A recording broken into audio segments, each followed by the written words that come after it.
Eh bien, déjà, grand merci, Monsieur le maire, de nous accueillir à Guise pour cette conférence de presse à l'occasion du deuxième temps fort de notre 39e édition du Festival international de cinéma jeune public.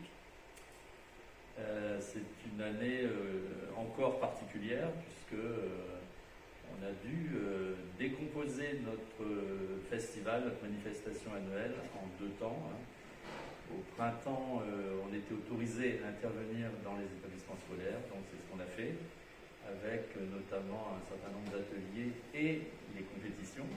On a quand même pu réunir, alors via les moyens numériques, réunir des jeunes jurés internationaux, et on a pu réaliser ces compétitions dans les établissements scolaires. Donc, on n'était pas autorisé à aller dans les salles.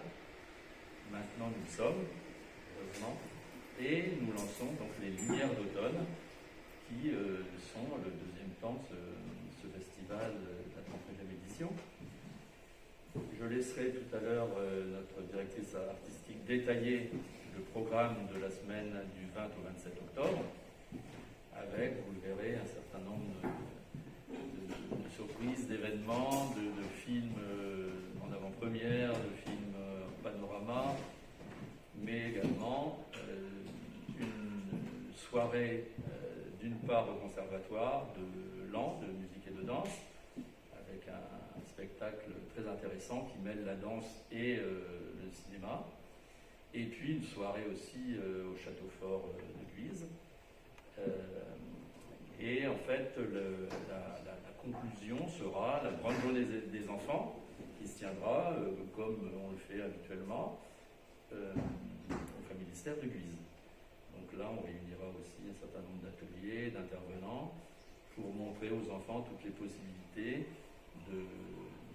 de s'initier aux différents arts, et en particulier le cinéma. Voilà. Et donc, cette grande journée des enfants se conclura par un spectacle, un ciné-concert, avec donc des musiciens qui ont créé de la musique sur des courts-métrages qu'on leur a proposés. Et donc c'est un spectacle très vivant et je pense que ça va créer une belle animation au niveau de la ville de Guise. Alors avant de vous laisser la parole, si vous permettez, j'ai quand même un certain nombre de remerciements. Je vais commencer par vous remercier et c'est bien normal, vous nous accueillez. Mais dans notre association, elle fonctionne essentiellement avec l'aide de financiers, de partenaires financiers. Je cite la région Hauts-de-France, le CNC, c'est-à-dire le Centre national du cinéma et de l'image animée, le département de l'Aisne, qui nous aide aussi d'une façon plus générale, pas uniquement sur le festival, la communauté d'agglomération Chauny-Ternier-Lafers, Saint-Gobain, Guise, je vous ai cité, la ville de Laon, et puis les villes d'accueil, parce qu'on a aussi des villes qui nous accueillent, comme Chauny, Ternier, et puis des villes relais. Cette année, on ira à Sissonne, entre autres, pour remercier également le rectorat de l'Académie d'Amiens. Et puis d'autres partenaires, mais vous verrez en découvrant l'affiche et le dépliant de ce deuxième temps fort qu'on a un certain nombre de partenaires, peut-être une trentaine, qui nous aident à concocter tous les ans des choses originales pour l'ouverture à la culture et à la culture cinématographique. Voilà, c'est tout simplement ce que je voulais dire en introduction de cette matinée. Merci. Bon, je pense que je me rappelle l'année dernière quand on s'était rencontrés, c'était pas. Non, c'était M. Turquin qui était. C'était M. Turquin. On était en pleine époque où on était en train de parler de la Covid et on se disait est-ce qu'il va pouvoir y avoir des manifestations ou pas. Ouais. Et donc j'ai peut-être été l'oiseau de mauvais augure, mais je vous avais dit, je suis quand même inquiet sur ce que vous voulez faire parce que je ne suis pas sûr que on ait le droit de faire un tas de manifestations. Et ça s'est bien passé. Malheureusement, comme j'en avais peur, tout a été bloqué. Ouais. Et vous avez été bloqué aussi, vous aussi les jeunes, et nous, dans la collectivité, on n'a eu plus aucune activité. On a vraiment été était prêt. Hein, tout annulé. Nous, on n'a pas fait de feu d'artifice, on n'a pas fait de quand on a fait tout. Ouais. Donc là, on va croiser les doigts. Oui. Parce que je pense qu'on va du bon côté, d'après ce qu'on entend un petit peu partout. Donc, Ouais. j'espère que ce 39e festival va se dérouler dans de bonnes conditions et que nous n'aurons pas de mauvaises surprises. Oui. Je pense qu'on va quand même du bon côté plutôt qu'on ne fait pas de marche arrière pour l'instant. Voilà. Après, nous, on est très contents de vous accueillir. C'est vrai que ça fait la 3e, 4e année, non? Ça va. Sixième année. La 6e année qu'on vous accueille. Je sais que, en plus, bon, vous mettez en valeur aussi nos monuments, je dirais, quand vous parlez du château, vous allez au Famistère. Pour moi, de vie, c'est toujours une bonne chose. Ça nous permet encore d'aller un petit peu plus loin, de nous faire connaître encore davantage et de faire aussi connaître notre site emblématique qui est celui du Famistère, le patrimoine, travailler avec les écoles aussi. Oui, bien sûr. Je pense que pour les enfants, c'est quelque chose d'important, la culture. Quelque chose que dans nos régions, la culture, on a quand même un peu de mal. On a du mal. Donc c'est pour ça que je pense que c'est très bien de vous accueillir de nouveau. Et puis après, je pense que la directrice générale des services a géré avec vous. On a signé la convention. Donc maintenant, je dirais que c'est parti. Voilà. Et puis moi, je vais souhaiter tout simplement que le festival se passe de la meilleure manière possible. Oui. Et puis j'essaierai de venir de temps en temps pour participer aussi à l'atelier avec les problèmes. Je serai là à la fin de toute façon comme on fait toujours au niveau du cinéma parce qu'on voit toujours à la fin les films qui sont projetés. Donc là je serai là quand même. Là pour cette édition c'est un petit peu particulier. Il n'y aura pas de cérémonie de clôture qui a eu lieu pour le premier temps fort en fait. Comme c'est le premier temps, le temps où on a présenté les compétitions. Par contre, on aura de nouveau une cérémonie en 2022. Cette année, c'est vrai que la journée de clôture, c'est la grande journée des enfants, le mercredi 27. D'accord, c'est pas grave. Mais on vous accueillera avec plaisir. En 2022, également, je suis encore là. Donc, il n'y a pas de souci. Il n'y a pas d'élection, il n'y a rien du tout. Donc, je serai toujours un maire. Oui. Oh, voilà. Voilà un petit peu. Moi, je souhaite plein de bonnes choses. Et puis, on est très content de vous accueillir. C'est très gentil. On n'a pas plus mal. Merci, on est content d'être là aussi. Parfait. Merci. Donc on va peut-être te laisser la parole. Dans le Présenter détail les différentes actions qu'on a prévues. Les grandes lignes.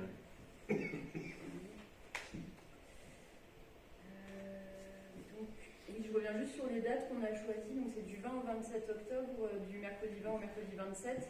En sachant que les vacances de la Toussaint commencent le samedi 23. Donc voilà, on voulait ce deuxième temps fort à cheval sur la première semaine des vacances de la Toussaint pour permettre notamment aux centres de loisirs de bénéficier des actions et puis aux parents qui viennent accompagner, aux enfants qui viennent accompagner leurs parents, grands-parents. C'est toujours un public qu'on retrouve à Guise et ailleurs. Et donc, oui, en quelques chiffres pour présenter la 39e édition. Donc les lumières de printemps, comme Joël Damet le disait, ont eu lieu du 23 mars au 9 avril. Et on était dans les établissements scolaires. On a présenté 6 compétitions de courts-métrages, des compétitions internationales et européennes. On les a présentées à 7 jurys, donc 5 jurys scolaires et un jury professionnel et un jury jeune européen. Ils ont visionné 43 courts-métrages. Les élèves de l'Aisne ont pu bénéficier de 36 ateliers répartis dans 5 villes étapes et 4 villes relais. Donc il y a eu 1100 élèves participants. Et les lumières d'automne, bien sûr on n'a pas encore le bilan chiffré, mais voilà, ce sera du 20 au 27 octobre. On présente 3 films en avant-première, 3 programmes de court-métrage pour le jeune public. On a toujours notre focus autour du cinéma et de la danse. On aura quelques films et des animations. On a cette année 2 partenariats avec des festivals qu'on a invités à présenter des séances. Un ciné-concert, comme Joël l'expliquait, que vous pouvez retrouver au Familistère le mercredi 27, mais il y a aussi d'autres séances qui sont prévues. Et le Cinémium au Château Fort de Guise, qui est un autre événement phare du Festival Ciné Jeune de l'Aisne, qui a lieu le premier samedi des vacances, la grande journée des enfants, et au total on aura 11 invités et intervenants qui interviendront sur ce deuxième temps fort. Donc les villes étapes des Lumières d'automne, on sera comme habituellement à Chauny-Termier-Saint-Gobain, donc la communauté d'agglomération Chauny-Termier-la-Ferre, et dans la ville de Laon et la ville de Guise. Et on est dans 4 villes relais, donc c'est des villes où on présente plutôt des films et moins d'animation. Donc Sissonne, Soissons, Saint-Quentin et Verdun.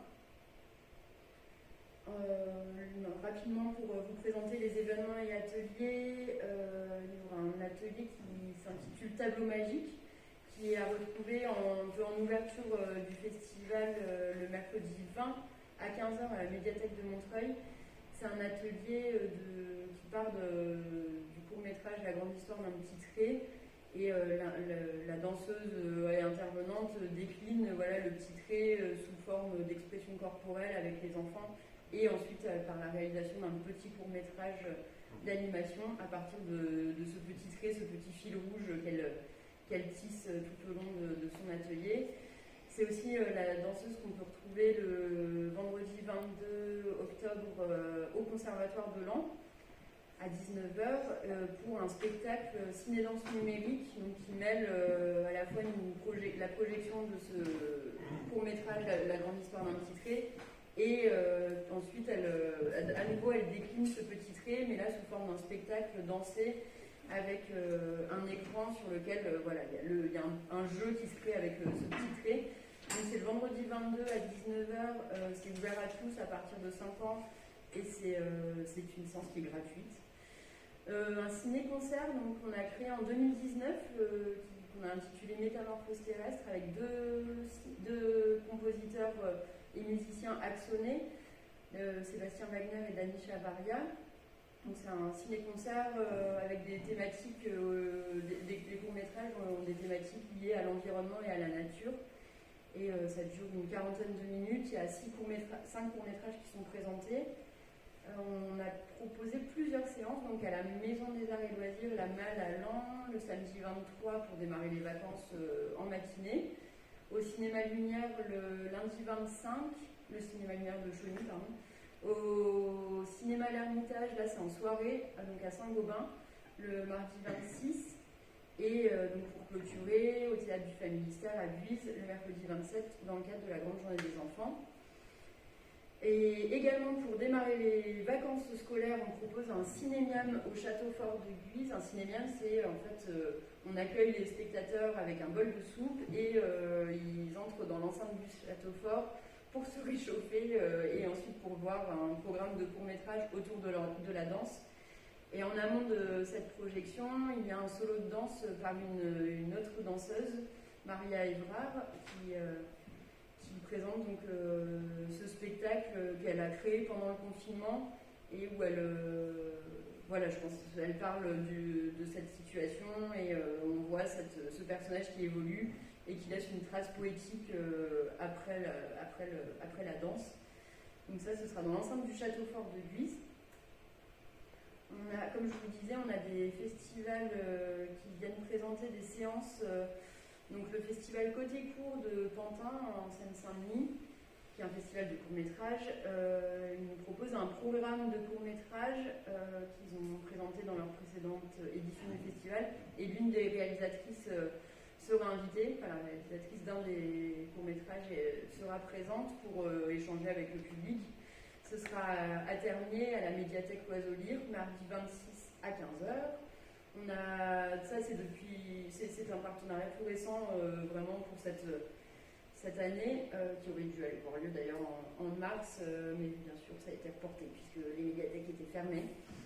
On a un partenariat de plus longue date avec le Arras Film Festival qui a lieu mi-novembre, donc la programmation sera bientôt en ligne. Je vous invite à aller la voir. En général, c'est toujours foisonnant de très bons films. Il nous présente un film irlandais, The Castle, qui sera projeté à Laon le jeudi 21 à 18h30. Et donc, comme l'équipe ne peut pas se déplacer puisqu'ils seront en pleine préparation de leur festival, ils proposent une petite vidéo d'introduction en amont de la projection. Donc on a quelques films également sans animation. On a sélectionné plusieurs avant-premières. Donc on a en gros pour tous les âges, pour le très jeune public, on va dire, Jardins Enchantés, qui est un programme de court-métrage à visionner à partir de 3 ans. Le Quatuor à cornes, là-haut sur la montagne, qui est le deuxième tome du Quatuor à cornes. Il y en a déjà eu un il y a 2 ans. Et donc là, c'est également une avant-première. Le film sort mi-novembre. Jardins Enchantés sort en février 2022, donc c'est vraiment une belle avant-première que le distributeur nous a accordée. Le Quatuor à cornes, c'est un programme de court-métrage à partir de 4 ans. Maman pleut des cordes, qui est également une avant-première d'un film qui sort en décembre, donc à voir à partir de 5 ans. Et puis Zébulon, le dragon et les médecins volants, qui sera en sortie nationale puisqu'il sort le 20 octobre, et donc qui est à partir de 5 ans. Et on a quelques films aussi autour de notre focus cinéma et danse. Donc un atelier danse par la danseuse qui proposera le solo de danse au Château Fort, Maria Urard, un atelier qui est précédé d'un court-métrage, Embrace, de Chantala Pépé. Voilà, c'est un atelier qui sera proposé à Laon et à Saint-Gobain, mais uniquement en séance scolaire. Ensuite, on a un film documentaire qui est sorti il y a quelques mois, Petite danseuse, qui suit le quotidien de jeunes filles qui veulent devenir danseuses étoiles. Et voilà, là, vraiment, on suit leur passion de la danse et toutes les difficultés aussi qu'elles peuvent rencontrer dans ce quotidien qui est très difficile parce que c'est un parcours intense pour devenir danseuse étoile. Et on reçoit la réalisatrice le mercredi après-midi à Laon, au cinéma de Laon, le Ciné Laon. On a le film Ballerina qui est sorti en 2016 et qui sera proposé dans plusieurs salles. Donc c'est un film d'animation qui suit aussi une jeune fille qui veut devenir danseuse étoile, mais à une toute autre époque, ça se passe en 1850, il me semble. Et enfin, on a un programme de court-métrage, Danser maintenant, qui est un programme qu'on a créé, nous, à Ciné Jeunes de l'Aisne, avec... il y a 5 courts-métrages à partir de 8 ans autour de la danse. Il y a des films récents, un film beaucoup plus ancien. Enfin voilà, on a fait petite composition de court-métrage. Et donc, je vous présente en quelques mots la grande journée des enfants. Joël en a parlé. C'est le mercredi 27 octobre de 11h à 17h dans le pavillon de l'aile droite du Familystère.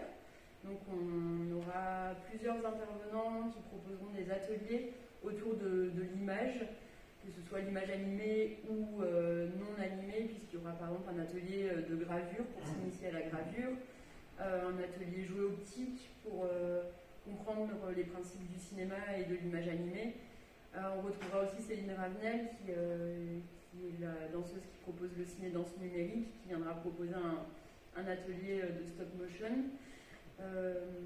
Voilà, donc on aura différents ateliers autour du cinéma, de l'image, et c'est ouvert à tous à partir de 3-4 ans. C'est le mercredi 27 octobre en clôture du festival, mais aussi en premier mercredi des vacances de la Toussaint, ce qui permet aussi au centre de loisirs de Lhuys de venir avec les enfants qui sont là. Et à 15h30 au théâtre du Familystère, le ciné-concert sera proposé également, donc c'est à partir de 5 ans, ce ciné-concert, du coup, voilà, ouvert à tous, c'est gratuit, la journée est gratuite.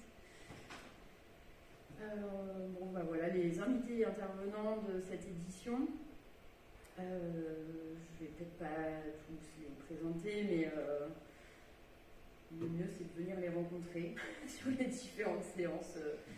Je pense que c'est plus parlant que de dénoncer leur nom. Et je vous présente la bande-annonce du festival de la 39e édition des Lumières d'automne.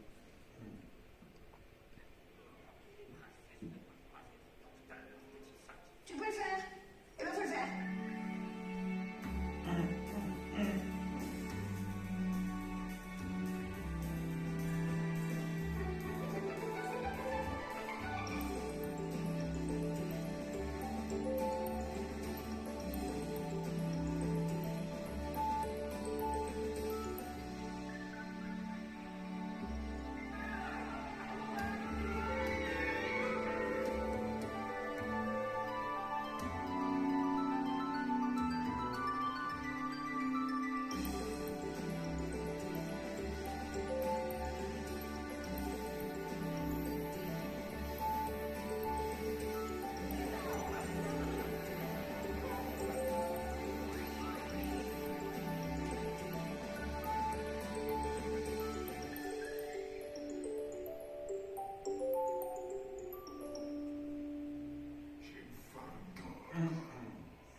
pouvez retrouver. Moi, je suis obligé de vous laisser. D'accord. Donc, Merci.